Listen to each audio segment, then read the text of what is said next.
On Monday, May 26th, 2026, a man sat down in front of his phone camera to do what he does almost every day: react to political content and put it in front of his followers. He was not in Nigeria, he was abroad. He played a video, he made his comments, he uploaded the post to Instagram. By the following morning, that video had been shared out of context. An AI-generated audio had been spliced into a manipulated version of his content, and the result, something he did not make, was going viral under his name, purporting to be a leaked voice of the President of Nigeria. By Wednesday afternoon, the Presidency had made a public statement calling for him to face prosecution. There is just one problem with that sequence, and the problem is the one the Presidency cannot afford to have anyone examine too closely, because the statement they rushed out in anger may have just drawn more attention to the very operation they should be trying to trace. Most channels gave you the headline and moved on. We stay until we find the architecture underneath it. If you have never been here before, you just found a channel that tells you what the headline was designed to hide. Subscribe, because what comes next is the part certain people in Abuja are hoping you never connect. Here is the verified sequence. Monday, May 26, 2026. Martins Vincent Otse, VeryDarkMan, publishes a video on his Instagram account reacting to a campaign video by President Tinubu. The video is not about a leaked audio, it is about electricity. VDM challenges Tinubu on whether he deserves a second term if power supply does not improve. At some point between Monday and Tuesday, an unknown actor takes that video and manipulates it. A separate AI-generated audio, purportedly featuring the voice of President Tinubu, making statements about insecurity in the Southeast, World Bank loans, and his intention to contest 2027 regardless of opposition, is edited into the background of VDM's existing video. The manipulated version is uploaded to TikTok by a third-party account. Tuesday, May 27, 2026. The manipulated video goes viral. A TikTok account identified by fact-checkers at Dubawa as @Ugwaife Chukudu David shares the clip with the caption, "Listen to this Tinubu leaked voice note." The video shows VDM appearing to play 3 WhatsApp voice notes while reacting to them. This is not what happened. What VDM actually played in his original post was Tinubu's campaign video, not voice notes. The audio content attributed to Tinubu in the viral clip was not in VDM's original upload. Wednesday, May 27, 2026. Special Advisor to the President on Information and Strategy, Bayo Onanuga, posts on his verified X account calling for VDM to face prosecution under Nigeria's Cybercrime Act, describing the incident as a dotard abuse of the social media platform. The statement does not reference any independent forensic verification. As of the moment that statement was published, VDM's verified social media accounts contained no trace of the doctored audio. Same day, VDM's legal team, Deji Adeyanju and partners, issues a formal response. They confirm the audio is doctored. They confirm it was not on any of VDM's verified platforms. They call on security agencies to investigate the actual source of the manipulated content. VDM himself, in a separate video, challenged the Presidency on why it rushed to threaten him while staying silent on the abduction and killing of teachers in Oyo State. Thursday, May 28, 2026. Fact-checkers at Dubawa published a detailed breakdown establishing that the viral TikTok video was a fabrication, that VDM's original Instagram post was reacting to Tinubu's campaign video on electricity, and that AI audio overlay was inserted by a third party after the fact. That is the timeline. By Thursday, the Presidency's own legal threat had been publicly exposed as directed at the wrong person, and the question of who actually created the deepfake remains, as of today, unanswered. We come to that question in the next section, because the answer to it is more politically significant than anything the Presidency's statement addressed. Now ask yourself, why Wednesday? Why did the presidency issue a threat at the exact moment the viral clip was at its peak, rather than waiting the 24 hours that would have allowed basic verification? We are 17 months from the 2027 general election. The APC is in the middle of consolidating its position ahead of what is expected to be a highly contested cycle. The president's approval ratings have been under pressure since the fuel subsidy removal of 2023. In that environment, the appearance of a leaked audio, even a fake one, purporting to show the president speaking privately about insecurity and his determination to win regardless of opposition, is a serious reputational event. The presidency's communication team under Onanuga faces a binary choice in that moment. Either ignore the clip and risk it spreading on its own terms, or attack the perceived distributor loudly and quickly to change the news cycle. They chose speed over accuracy. That calculation may have been rational in an immediate crisis management sense, but it produced a consequential error. It named VDM as the distributor before anyone had verified the attribution. And in doing so, it handed VDM, an influencer with a massive following who has a documented pattern of growing his platform through confrontation with authority, exactly the narrative he needed. This pattern is not new in Nigerian pre-election politics. In 2023, a similarly AI-manipulated audio purporting to feature Labour Party presidential candidate Peter Obi in a conversation with Pastor David Oyedepo circulated widely during the final week of the campaign. Fact-checkers confirmed it was fabricated. The actual source was never publicly identified. No prosecution followed. That audio was never traced. The VDM incident is a direct iteration of the same template.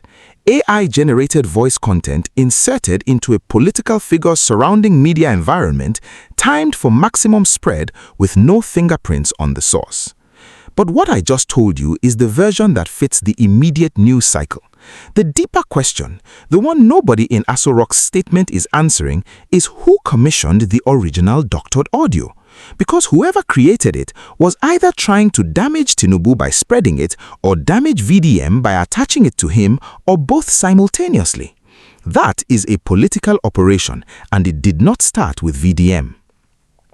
Now let us examine what the presidency's statement actually claims versus what the evidence actually shows. Onanuga's statement asserted that VDM was the conveyor and disseminator of a fake audio of President Tinubu. That is a specific legal characterization. For it to carry weight under Nigeria's Cybercrime Act, which criminalizes the intentional dissemination of false electronic communications capable of causing public harm or reputational damage, 3 elements must be established: that the person disseminated the content, that the content was false, and that the dissemination was intentional. On the first element, fact-checkers confirmed that the doctored audio did not appear on any VDM's verified platforms. It appeared on a third-party TikTok account. VDM's own Instagram post, his actual content, reacted to a Tinubu campaign video on electricity provision, not to leaked voice notes. On the second element, the audio was AI-generated or AI-manipulated. On this point, both the presidency and VDM's legal team agree. The audio is fake. That is not in dispute.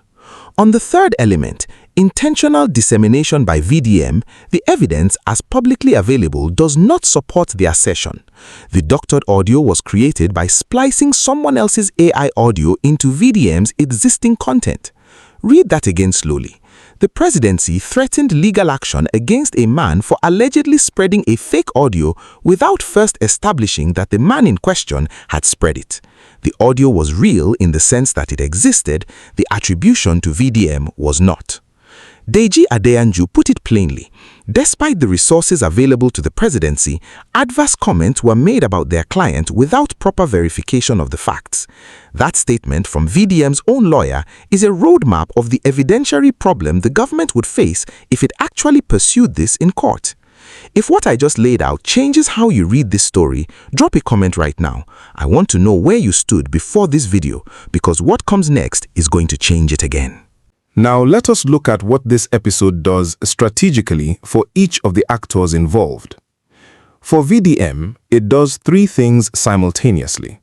It positions him as a target of presidential power, which is the most valuable identity an influencer of his type can have in Nigeria's political climate. It validates his ongoing argument made before this incident that influential individuals within government circles have been trying to silence or discredit him. And it gives him a legal platform through Deji Adeyanju to make that argument formally rather than just on social media. The confrontation the presidency initiated handed him a narrative arc that his organic content might have taken months to build. For the presidency, the calculation is more complicated.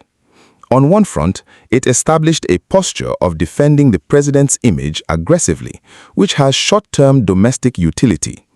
On a second front, it created an international press story about a Nigerian president's office threatening a social media commentator over content he did not create, which has reputational costs beyond the domestic news cycle.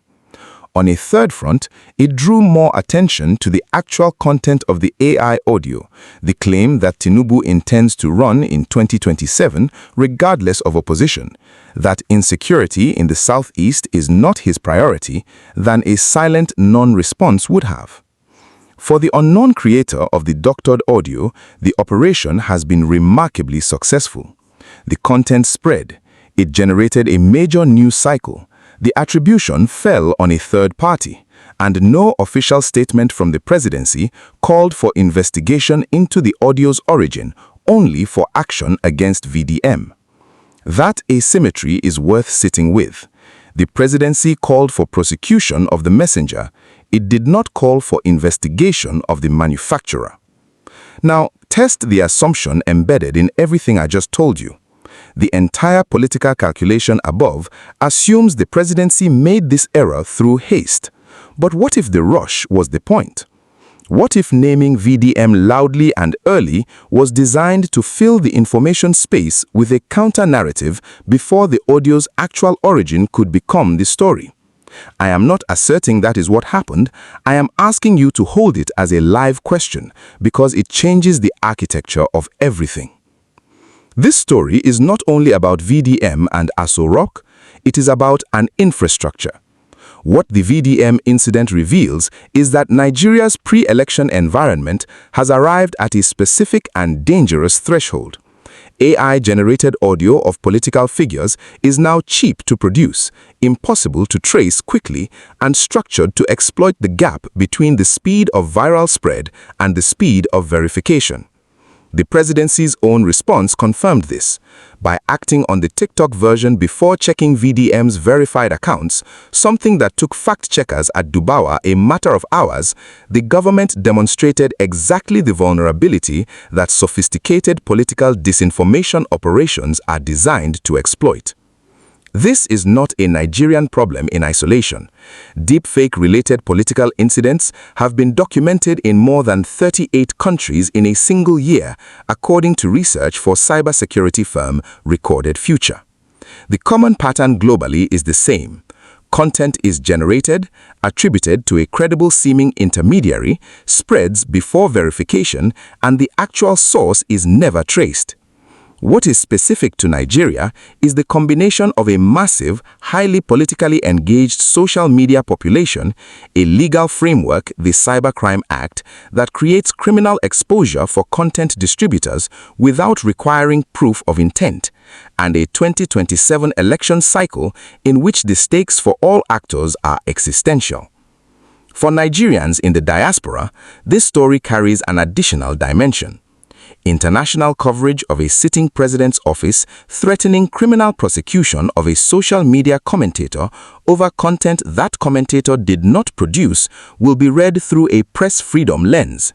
That framing has implications not only for Nigeria's media environment globally, but for the individuals involved, including the government officials whose names are now attached to an unverified legal threat. To be rigorous, here is the strongest case for the presidency's position. If the AI audio had spread without any pushback, it could have caused genuine damage. A fabricated recording in which a president's voice declares that insecurity will continue because people did not vote for him is exactly the kind of content that, if believed, inflames regional and ethnic tensions. The presidency has a legitimate interest in suppressing that kind of material before it circulates beyond the social media audience into communities where verification infrastructure does not exist. The speed of their response, even if it produced an attribution error, reflects a real and growing threat. Furthermore, VDM's content, his original video, did include a political frame urging Nigerians to reconsider supporting Tinubu's re-election, even if he did not create the doctored audio. His broader public posture in this period was explicitly anti-Tinubu's second term. The presidency's instinct that VDM's platform was part of the information environment in which the deepfake spread is not factually wrong, it is just legally insufficient. And one data point worth naming. Nigerian defamation and cybercrime actions initiated through political statements at this level rarely proceed to judgment. The legal threat in Nigerian political practice often functions as a press release rather than a litigation plan. If no charges are formally filed against VDM within the next 90 days, that pattern will have held again. The real battle is in the next 60 days, and I do not know yet who is winning it. There are three forward paths for the presidency from this point. Path 1, the threat quietly disappears.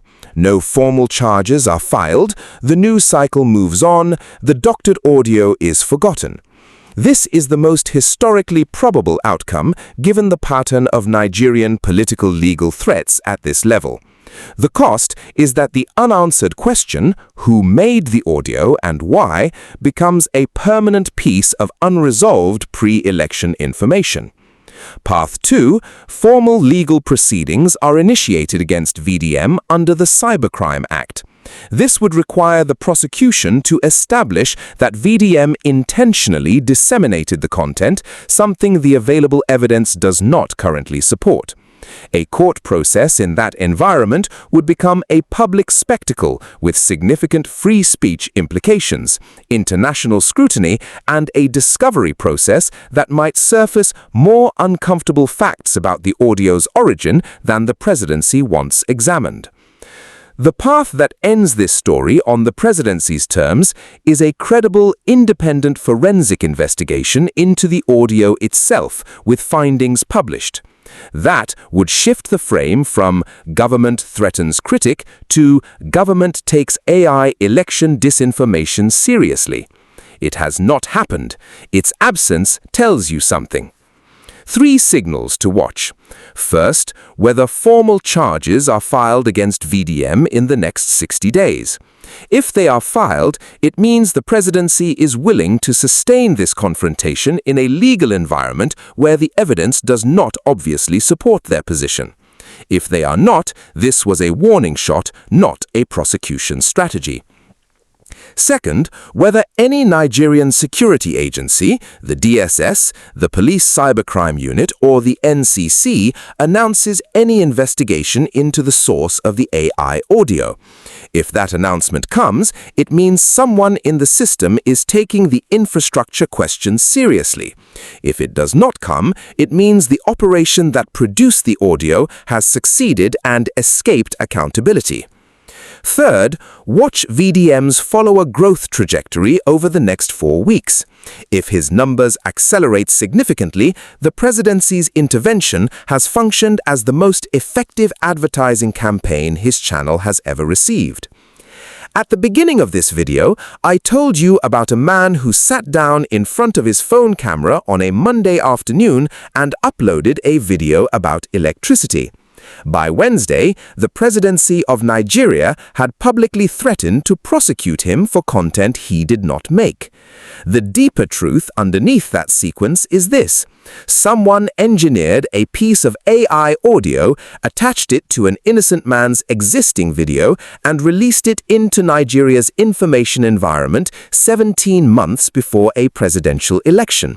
And as of today, nobody in an official capacity is trying to find that person. The presidency aimed at VDM. The actual target, politically, may have been somewhere else entirely. Here is a falsifiable prediction. If no forensic investigation into the audio's origin is announced by September 2026, this same AI audio methodology, content spliced into existing video to create false attribution, will be used again before the 2027 primaries. Not because it is new, because it worked and no one paid a price for it. That is what accountability looks like when it fails.